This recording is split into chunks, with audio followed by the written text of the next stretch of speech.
So in this video, I want to show you at different points, I want to evaluate if we have limit or the limit doesn't exist.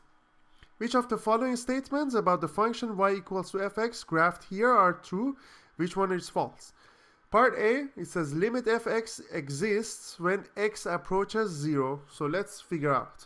So when x approaches 0 from the left hand side, fx will approach 0.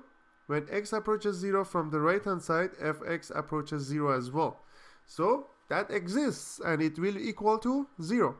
Part B, limit of fx equals to 0 when x approaches 0. So in part A, we said it exists and the value is equal to 0. So part B is true as well.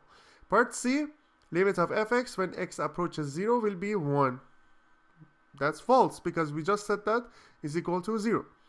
Part D, limit of fx when x approaches 1 will be equal to 1. Let's say here we have limit of fx when x approaches negative 1, approaches positive 1 from the left hand side, fx approaches negative 1. From the right hand side, when x approaches 1, fx will approach to 0.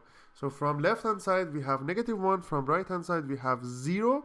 So limit doesn't exist. So part D is false. Part E, limit of fx when x approaches 1 is 0. So we said it's not, there is no limit doesn't exist. So part E is false as well. Part F, limit of fx exists at every point between negative 1 to positive 1. Between negative 1 to positive 1,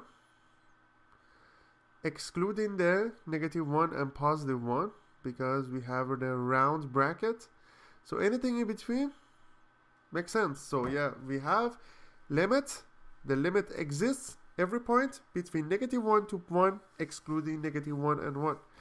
So part F is true as well.